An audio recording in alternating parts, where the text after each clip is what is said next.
The broadcast is now starting. All attendees are in listen-only mode. Good evening, ladies and gentlemen, and thank you for being with me this evening. It's a beautiful day down under, and I hope you're having pleasant weather wherever you are. Lots of our usual friends here. Would one of you please type into the question box whether you can hear me all right? I'm always concerned about anything to do with technology and never surprised when we have a problem with it. So if one of you could just type a message to me in the question box to let me know you can hear me, that would be grand. And of course, Mark L., who is always with us, wouldn't be a party without Mark, says he can hear us fine there. And Andre as well. Welcome, Andre. Grand to have you with us. David's with us. I hope you're feeling better, David. He's had a bit of a procedure lately, and he's recovering. Plenty more David's with us. George is with us. Oh my goodness, look, everyone's here. Harold up at Redding, California, long-time Danielcode supporter. Wonderful to have you with us, my friend. Marcel up in Quebec, he's also had a bit of a medical procedure. He's a doctor himself, so he knows all about it. I hope you're feeling better, Marcel. That's wonderful of you. Markel, of course. And Pietro, who I call Peter, who is in the Philippines for the moment, but he'll be going back to Europe pretty soon. And Rob H., a very stalwart supporter of ours from the land of the Great White Cloud, sometimes called the Shaky Isles. A wonderful, wonderful country, New Zealand, right on this major Pacific fault line. And with volcanic action and what have you. Beautiful country, God's country. Absolutely loved my time over there.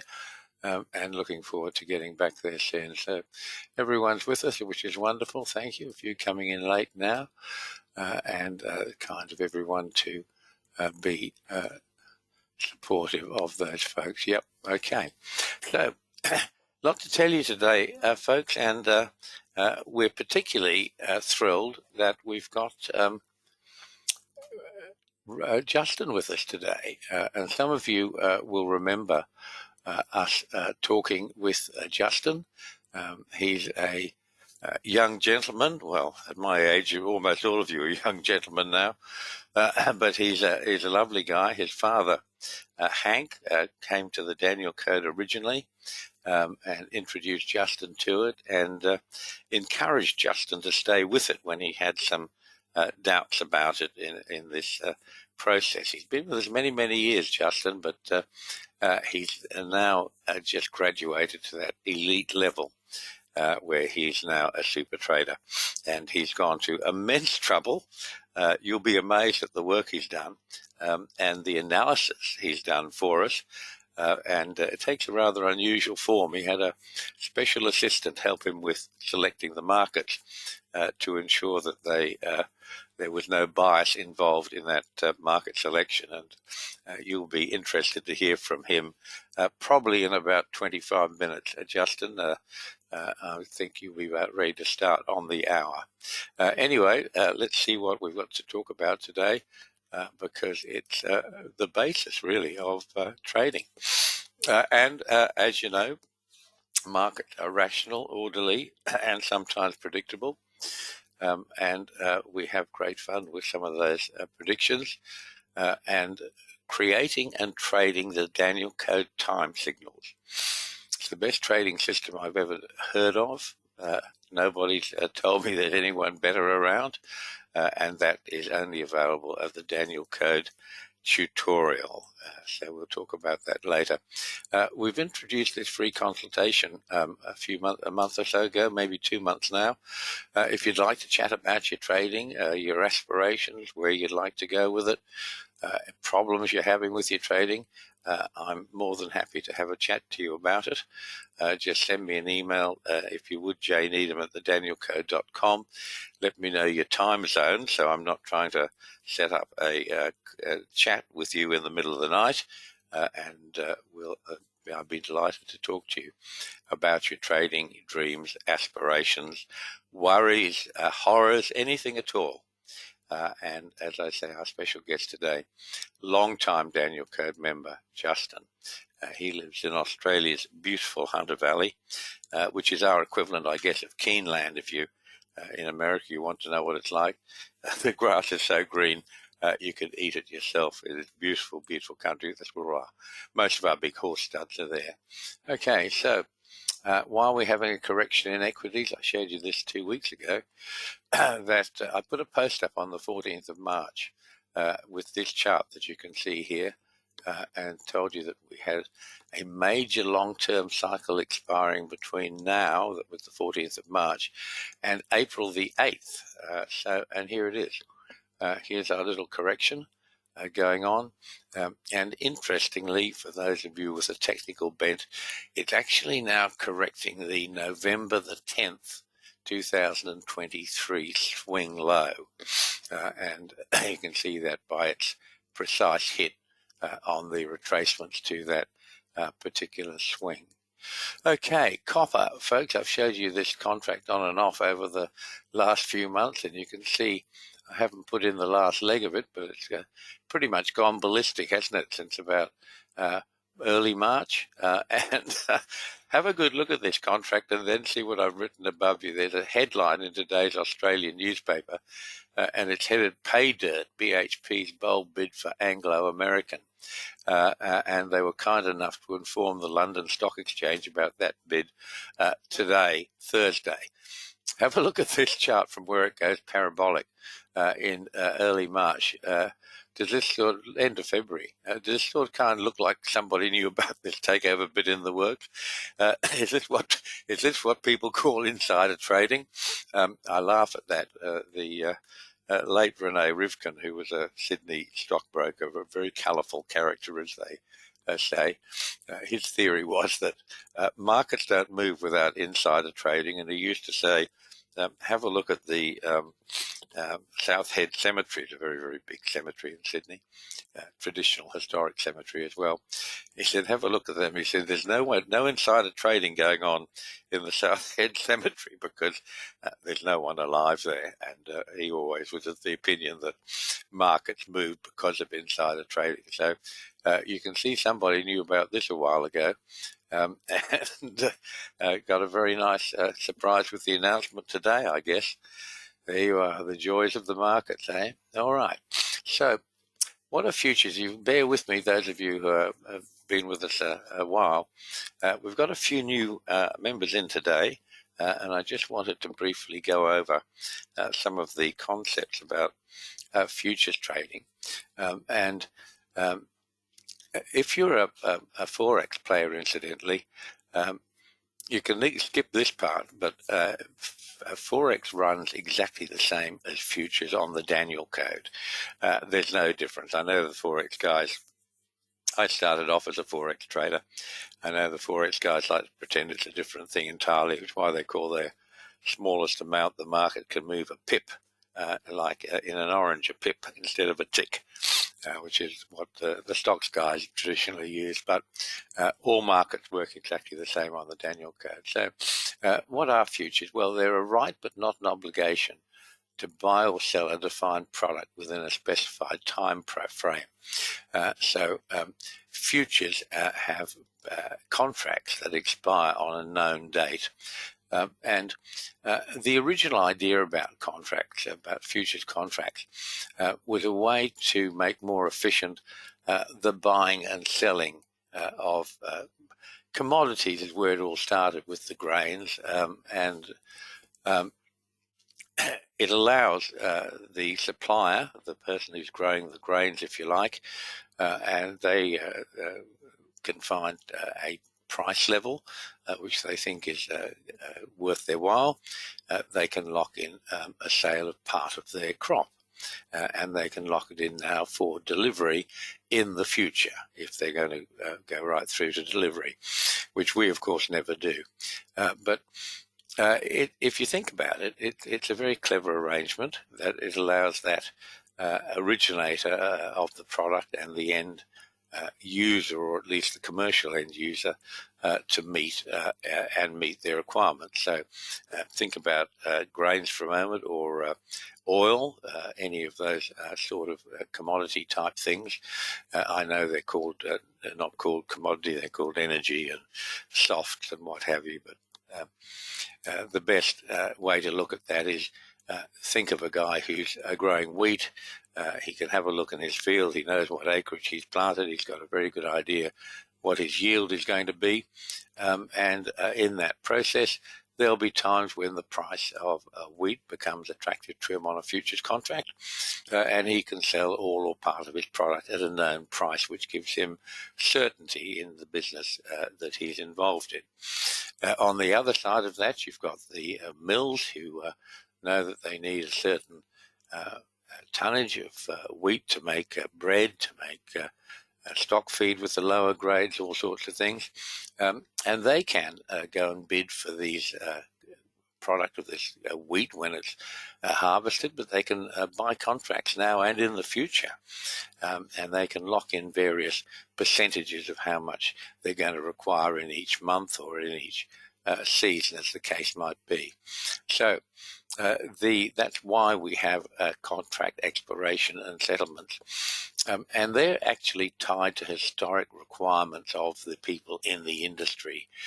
So one of the easiest ways to think about that is futures contracts in gold. Now, from a retail point of view, the largest retail use of gold, of course, is for jewelry, and the big players in that are the folks who live in India, the subcontinent of India, and the gold is the traditional wedding gift, and the jewelers in India are busy making their chains, their earrings, their bracelets, whatever, beautiful, beautiful gold stuff. So that particular segment requires certainty of supply of gold, which is why there's a contract, a futures contract in gold, which expires in February. So why would it expire in February? Well, as I say, the traditional gift for weddings is gold, and March is held to be the most propitious time for a wedding. So a large percentage of the young folks, and not so young folks in India, they get married in March, which means the jewelers have got to make sure they've got sufficient gold on hand, physical gold on hand, early enough to create all the beautiful things that they do. So that's it shows you why that particular contract expires in February. It's the same thing with grains. With energies, they roll over every month, and you'll see a huge difference in the forward contract between, say, equities and energy, because there's very little forward hedging using futures in equities, or indeed UST bonds. But if you have a look at the energy contracts, they go on year after year after year into the future, and there are contracts available now up to 2030. Well, that's a wonderful thing. If you think about the oil industry, the drillers, the producers of the oil, they've got a very good idea what their wells are going to produce in each month, how many tons of crude oil, and they too, if they can find an attractive price, they use futures to sell their product or sell a part of their product in the future. And on the other hand, you've got the refiners. They know that their refinery needs X thousand barrels of oil in each month, and they can buy that forward. They can buy next month's delivery, the month after that delivery, a year in advance delivery. So it's a very, very sophisticated process. And what do we do in all of this? Well, we don't drill for oil, and we don't make gold bangles, for that matter. We are what's called speculators. And what we're doing, we have a very, very important role in this process of futures trading, because without speculators, the market would be so thin. You might have half a dozen farms trying to offer their product. You might have one or two mills in the buying side of the equation, but you won't have much liquidity between the bid and the offer. So speculators play a very, very important role of creating the liquidity that fills in the gaps and makes these contracts become a deliverable instant product that suppliers and users can get set at a price any day, except the weekend. And there's always, in the major markets, plenty of liquidity, which is being largely supplied by the speculators. That's us. So that's important stuff. So away from the rhetoric of all that, as speculators, we can enter and exit futures contracts whenever we want.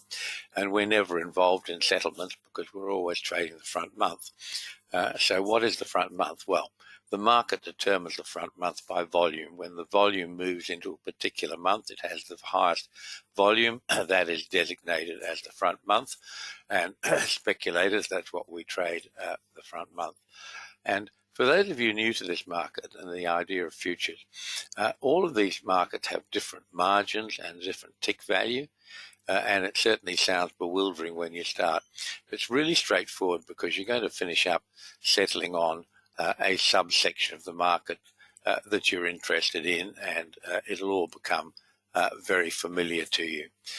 So I've told you about the February gold contract. I hope that gives you a little bit of a background to it. Equities and interest rates. Equities allow traders or investors to take a position in a specific group of stocks with different characteristics. So you could be dealing in contracts in the NASDAQ, which is the high-tech end of the market, or the Russell 2000, which is the smaller dollar value companies, because what we're trading is a derivative. We're actually got a futures contract that's based on what's happening on the actual New York Stock Exchange or the New York Metals Exchange, whatever the case may be. And if you want to look at a price for the S&P at any moment in time, it will be what the last sale of those 500 stocks that make up the stocks that are actually in that group as designated by the sponsors, which is Standard & Poor. Of course, it's largely organised by the exchange, but there we are. So there's only one purpose in futures trading. There's a lot of woolly thinking about all of this, and it's pretty basic and very brutal. The purpose for us as speculators in futures or forex trading is simply to make money with a limited risk. And the process of stop-loss orders allows us to set and control the risk we take on each trade, and that's very important. The exchange sets margin. This is the guarantee from both sides for trade. They're good for any losses, and you'll be required to put up margin before you can have a trade. And your broker would like to see twice margin in your account, give you a bit of flexibility in there. But there will be a stage if your margin gets reduced by too much, you'll get what's called a margin call. It means you've got to get more money to the broker, like now. And if you don't, they'll close out your trade. So think about this. In the margin, in the Russell today, the margin is $7,000 odd dollars, 7,150. In the micro contract, as all these equities, all of these markets have got very, very expensive over the years. Margins had to go up accordingly, and these margins are very substantial. So the exchanges, in their wisdom, and it's a good thing they've done it, they've created micro contracts in many, many of these various futures tools that are available in each market. So in the Russell, there's now a micro contract where the margin is $715. In other words, it's exactly the same, but it's just 1/10 of the value. And they actually have different charts. But you can take any of the Danielcode signals, which are based on the markets we show you at the website. You can trade the micro contract off that just as well. So think about this conceptually. With Danielcode trading our maximum risk for a trade in the Russell is $1,500. And that's just a fraction of that $7,000 margin. Average true range is $2,000. And those of you who've done a tutorial will know how important average true range is to your trading. So buying, selling, and hold, well, for us, it's buy, sell, and sometimes panic for those who don't know. So buying is simple. Here was our buy signal in copper for today. And as I told you, there's a wonderful announcement that BHP is actually going to buy up some big copper mines. And that's simple. Selling is just as simple. This is the natural gas contract. We had a sell signal 2 days ago. Down it went. Little bounce today because of the support it found at the 1922 blue line down there, a bit lower. And then today, have a look at it. This is the panic bar. This is the S&P today. Now, bear in mind that I create this webinar for you before the markets are closed, so we know it'll be a little bit different in actuality. But we had a sell signal on the S&P and most of the equities today, and down it went and reversed and came back. And if you didn't know what you were doing, it bit you hard in an unpleasant place. So think about this. One of the most important things you need to know if you're trading is what is the trend. And the reason it's so important, this is the S&P. You can see very obviously from the November low last year all the way up to the April high this year. The trend in that market has been up. And as you can see, there's 1, 2, 3, well, 10 or 11, I've marked them out for you, counter trends. And as you can see, the 10 or 11 counter trends between November 2023 and the high in April 24, all of those counter trends failed. So counter trends fail more often than statistically they should. Which means if you think about it, we need a different technique to deal with counter trends. And we have that. So this is now the S&P. This is the 60-minute bars on the S&P. And you can see where our sell signal was at Wednesday's low with the typo in there, forgive me. And that trade was elected and down it went. And it went down $2,500 in its rundown.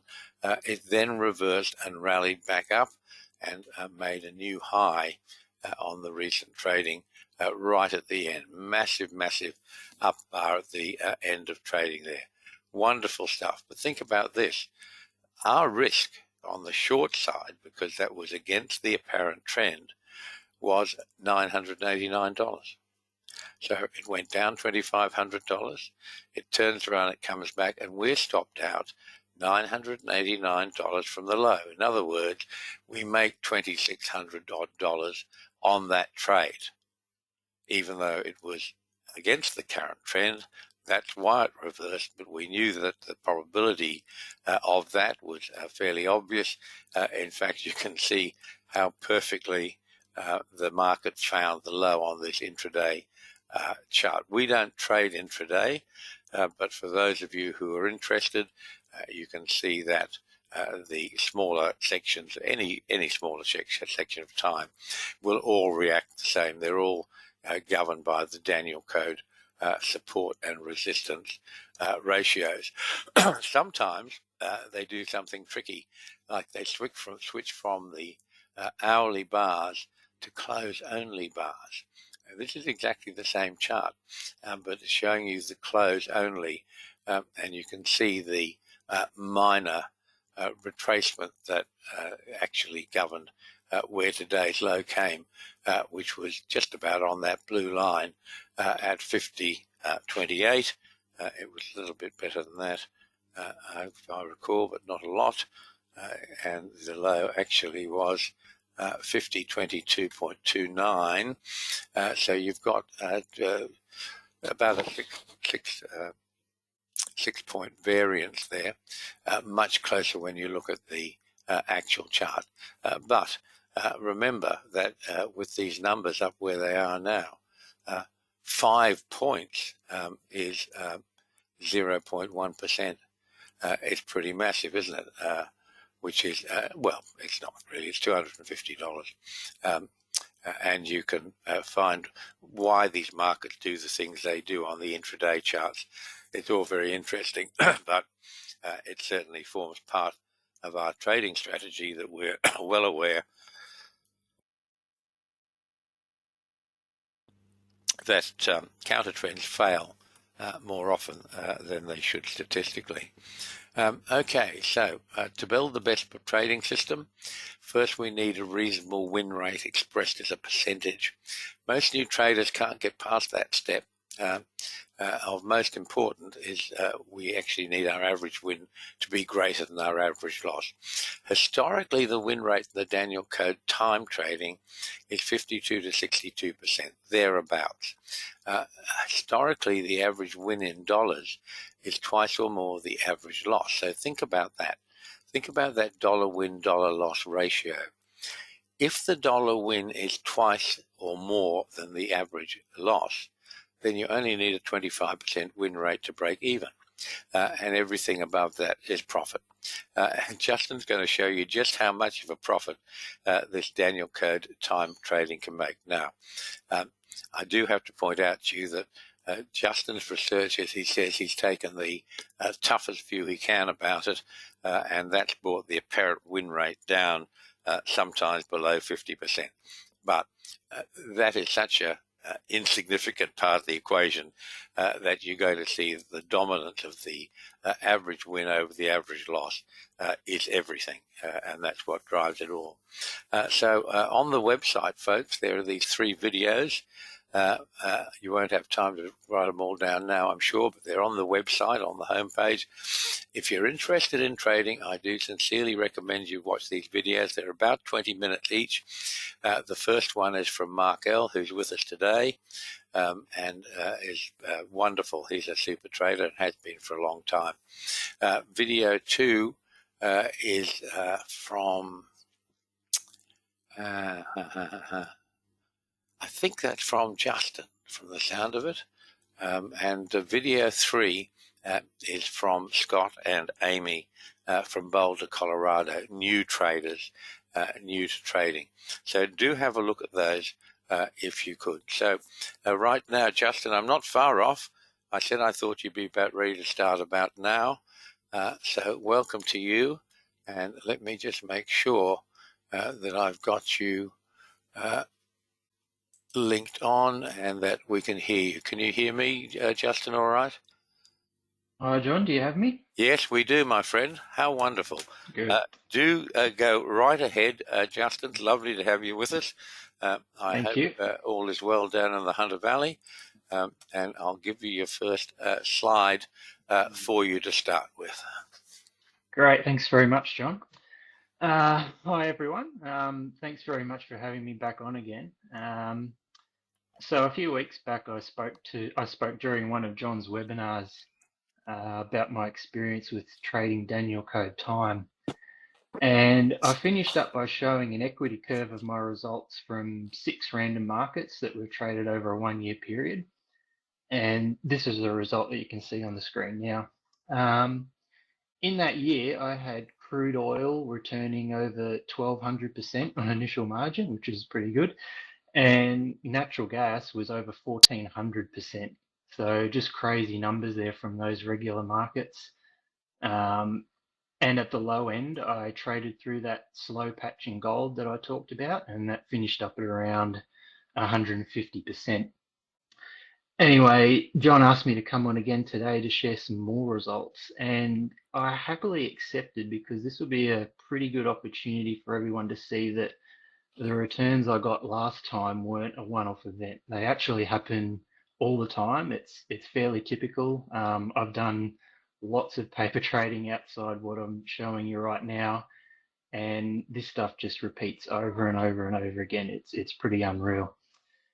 So if you saw my last webinar with John and you got a bit excited, but you still found yourself questioning everything, which is a bit like me, to be honest, then hopefully this will help a bit. So just a few points to know about these results before I get into more detail. There's 7 markets being traded over a 2-year period, so that's around 14 years of data in total. And to make sure that everything was chosen at random, I actually got my 4-year-old son to choose the markets from Trade Navigator, and he picked a starting year for me as well. He's right into charts. He sits there and watches me, looks at all the colors and the lines and everything and asks what they mean. So I'd say he's going to be doing a lot of the work later on in the years to come. You've started a dynasty there, Justin. I think so, yeah. His little brother will be there soon as well. Oh, man. Okay. More good news. Yep. Lovely.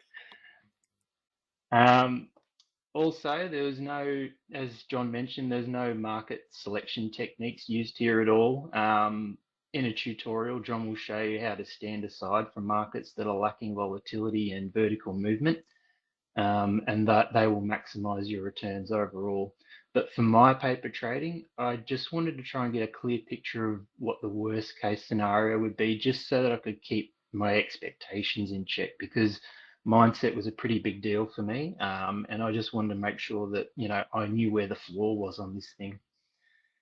And speaking of worst case scenarios, in the few instances where the result of any trade was not overly clear looking at a daily chart due to the different possibilities of the intraday movements, I simply took a loss at the full value of my stop loss to avoid bringing any positive bias into the results. I wouldn't be doing myself any favors by pretending that things would always go my way in real life. So I made sure that I always recorded the worst possible outcome in those situations where the result wasn't completely clear. And finally, all the results you'll see are based on the initial margin that you'll find on Gain Capital's website. So some may be a little bit different to what they were in 2022 and 2023, which were the 2 years that I traded. So on to the next slide, we can start looking at some of the results. The first market, the first of the 7 markets, was cocoa. Cocoa returned 925% over 2 years. That was broken down into 521% in 2022 and 404% in 2023.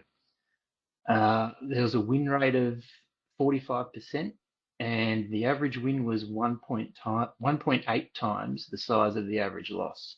So around about what John was just talking about. Having a win rate of 50%, give or take around 5%, with the average win being around 1.5 to 2.5 times the size of the average loss, is fairly typical for the trading that I've done so far. So not far off what John has been talking about. So a very solid result all around for cocoa. And interestingly, cocoa made 1000% on margin in the first 6 weeks of 2024. And by trading Danielcode time, you would have got every little bit of that big uptrend. There's nothing missing. It was quite unreal. The next market was crude oil. Crude returned 1439% over 2 years. 894% of that was in 2022 and nearly 550% in 2023. 50% win rate, solid payout ratio, very, very good. Crude always does pretty well. The next market is coffee. Coffee made 757% over 2 years, 574% in 2022, and 183% in 2023. Now, 150 to 200% from all the paper trading that I've done, and it's been a lot, that seems to be the average low end for returns. And it's not really down to poor trading or anything like that. It's just that the volatility seems to disappear from that particular market. But like John said, he will teach you how to make the most of those situations in a tutorial with your market selection techniques. They make a big difference when volatility disappears. There were no real drawdowns at all for coffee in 2023. It's just that the equity grew at a much slower pace than the previous year. And that's all the more reason to be trading more than one market as well. That can help you out too. So on to the next slide. Natural gas is the next market. And I wanted to show the equity curve for natural gas because it clearly shows the point I just made about volatility moving in and out of markets. Have a look at 2022 compared to 2023, which is the left half and the right half of the chart. 2023 was very reliable, nothing really going wrong there, and it made a solid 260% return. But 2022 was where volatility really kicked up a gear, which resulted in a much bigger return which was over 1200%. So quite a big difference there. Other than that, 47% win rate, average wins were 1.7 times the size of the average losses, still hitting all the targets despite the big difference in returns. And just on win rates, if you haven't been able to get your head around a 50% win rate being good and a normal thing, I hope this is all starting to help you see the light just a little bit. A 50% win rate is a feature of this way of trading. It's not a bug. If you're trading correctly and looking to extract everything that the market is offering you, you might get knocked out for a couple of small losses here and there before the market decides to move enough to capture a big profit. And when you're trading Danielcode time, you'll be able to capture every inch of that big move because you'll always be in the trade when the market turns. That's how it's supposed to work, and that's why it's so profitable. So win rates really aren't that big a deal. And I guess the best way to overcome the fear of losing on any individual trade, which was a huge problem for me for many years, I'm sure it is for others, is really to just do as much paper trading as possible. I've become numb to it. You will too. And you'll also see just how important all those little losses are in helping capture the big win when it comes. And they're the ones that make all the money. And as you may have heard John say, and it's so true, we're not really in the business of being right. We're in the business of making money. And that's an important distinction to make. So on to the next slide now. First up, we've got platinum. This market was very consistent, 871% in 2022 and 852% in 2023. So that's a bit over 1700% in 2 years. We've got silver after that, very solid as well, 678% in 2022 and 400% in 2023. Win rate of 49%, average wins 1.7 times the size of the average losses, ticks all the boxes once again. And finally, we have wheat. Now, wheat was interesting because it was the only market I traded that had a reasonably long flat period with a bit of a drawdown in there as well, and that was in the second half of 2022. But that period came after a massive surge in the first half of the year. And as I said before, you will get rewarded when volatility returns, and wheat's returns just kept going up in 2023. So it all sorted itself out. All up, wheat returned 626% in 2022 and 578% in 2023 for a total of just over 1200% for the 2 years. So again, pretty good. So that's all the markets covered individually. On the next slide, we'll see how they go when we put them all together. And have a look at that. A nice stable equity curve, just keeps going up and up and up. This just happens all the time. Any lack of volatility in one market was well and truly covered by the others. Drawdowns were minimized, returns were maximized. Pretty much exactly the same as the curve I showed you in the last webinar. And there's nearly 1,900 trades here, believe it or not. So it's a pretty decent sample size. It's really just amazing how reliable and consistent this is. A bunch of markets chosen at random, and we get pretty much the same result as last time. Dollar-wise, the end result was 464,000 on an initial margin of 39,000. So It's around 1200% return on margin over 2 years, and that's an average of 589% per year. Pretty damn good, and I would sure take that for the rest of my life if I could. Now, this is just trading one contract per market, and in the real world, we'd have to equalize our risk as much as possible. So I chose to do just a quick and dirty method with this one, using the average true range to equalize the number of contracts. And this boosted the result to 613% per year, and it also smoothed out the equity curve just a little bit as well. So a bit of a boost in the results there, which is nice. But something else, by adding a little bit of money management, which most people would be keen on doing, you can make this even better, which you'll see on the next slide. And this is getting a bit silly here. So what I did here, I applied a pretty simple money management strategy that John suggested to me earlier in the year. I started with an account size of 2 times the combined initial margin for the 7 markets. And for most of the 2 years, I was really only utilizing between 25% and maybe 60% of my account. So it was pretty easy to manage and obviously extremely effective, as you can see. And the results are just ridiculous. I mean, a $6.6 million return, which is around 11,800% on your starting initial margin. 2022, excuse me, went from 781% to 2,849%. And 2023 went from 396% to an absolutely enormous 8,986%. So if you're trading with an account size that starts off at 2 times your initial margin, you'll have made a return on your account of just under 6,000%. So that is just crazy stuff, and it's only with a little bit of optimization.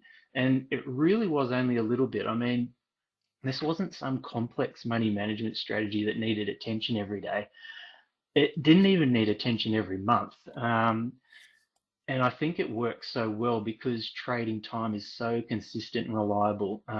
It just caused no issues whatsoever. And importantly, at no point was my account at risk. Even during that drawdown that you can see in the middle there, that was due to perfectly bad timing. That dip actually started right when I had to increase my contract. So that's why it looks a little bit bigger than it did on the previous chart. But by sticking to the plan, my account was always safe. And like I said, at no point did I need to regress a level on the money management strategy. It just kept leveling up every 4 or 5 months or so.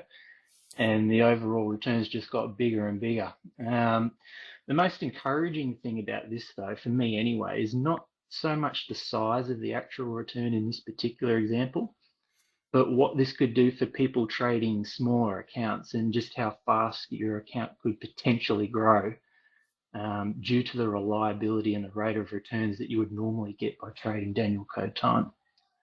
So that's about it. I mean, absolutely insane results. I still can't get over them. There's nearly 2,000 trades there from a bunch of random markets chosen by my 4-year-old, so I had no say in that at all. And we still end up getting the same big consistent results as we got last time. So I've done a lot more paper trading behind the scenes, and I can confirm that this stuff happens all the time across all markets. And if you add in the extra features that John teaches in a tutorial, you really should be doing much, much better than what I've been able to do here. I'm just really interested in finding out where the baseline is on things so I can adjust my expectations for live trading. And as you may have heard John mention a couple of times, I still haven't come across a single market that has had an annual loss while trading time, which is really mind-blowing when you think about it, because I've done so many years I've lost count, so many different markets. I've actually been playing around with some pretty exotic markets recently, and even they hold up very well in paper trading, exactly the same as all the other ones. So I've had no luck in breaking this at all. I'll keep trying, but I've had no luck in breaking it. It's just way too good. So to finish up, the best advice I can give to anyone who isn't getting these kind of results is to do whatever you can to get a tutorial with John under your belt. That's the first step. If you haven't done one yet and you're thinking about it, you're really only delaying results like this. Trading Danielcode time is actually pretty easy. Most of the problems a lot of us have, I think, baggage from past trading experiences which can get in the way of progress. That was really the case for me. That was my biggest hang up. So if something isn't clicking for you for whatever reason, please talk it out with John. John. Okay, we seem to have lost the audio with Justin for some reason. Yes, he's gone. He's been cut off. His internet connection has obviously failed, but he's back now. Can you hear me now, Justin? You've had a bit of an internet glitch there. Yep, I'm back, John.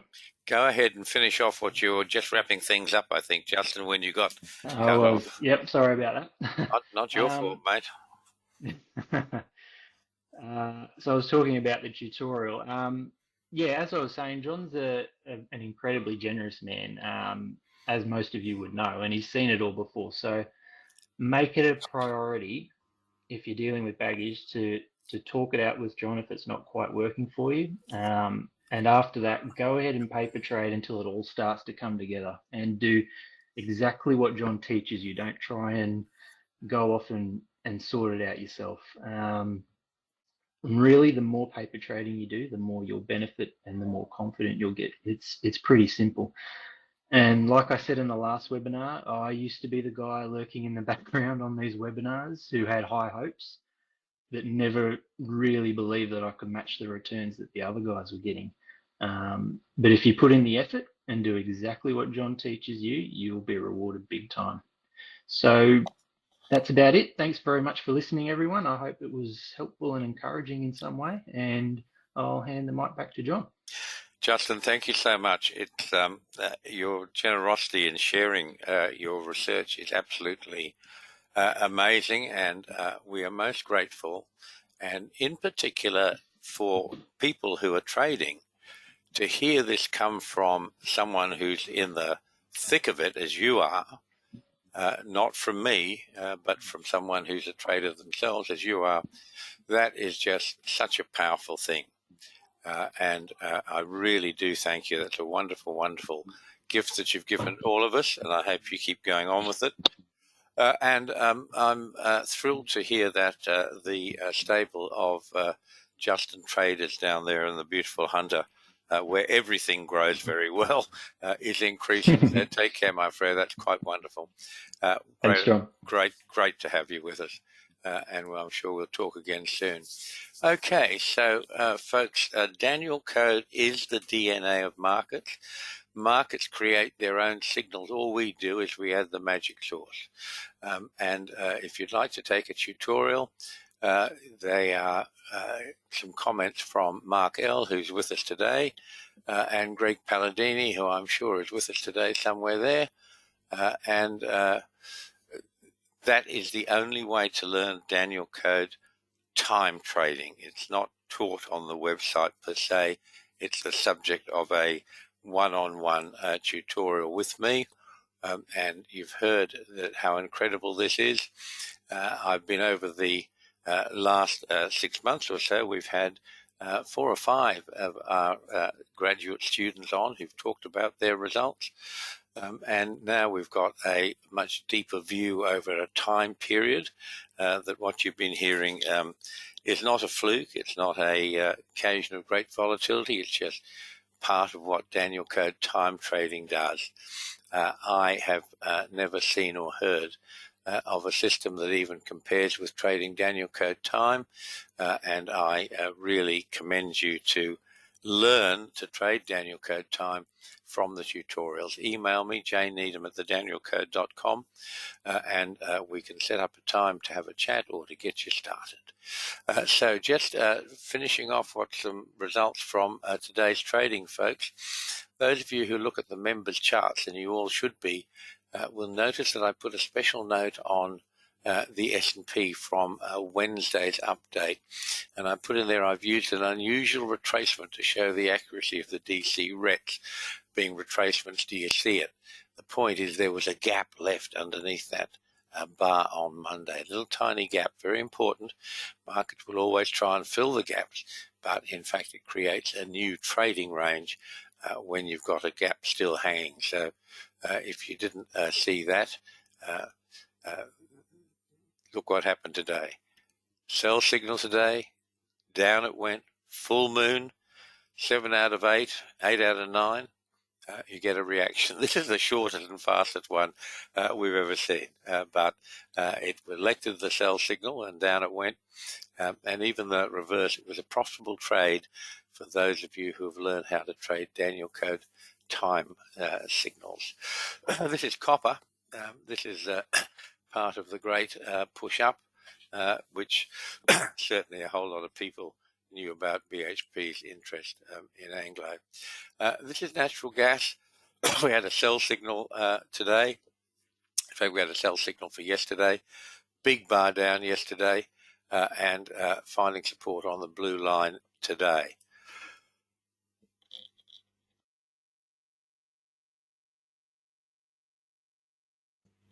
Interestingly, we had a sell signal on the Russell today as well, where the trade was elected. Big pullback into the close, but nothing like what we saw on the S&P or the Nasdaq. It was much weaker. This is wheat. It's taking off. We've got long right at the lows around the 251, around there on the blue line, and it's up $3,000 per one contract today. Very interesting. Make sure you have a look at these black lines on these charts. They're absolutely vital. And the black line on this chart is at 622, correct, 0. And the market penetrated it, but couldn't close above it. To go higher, we have to have a daily close above 622. Keep an eye on that and be very alert with what's happening around these black lines.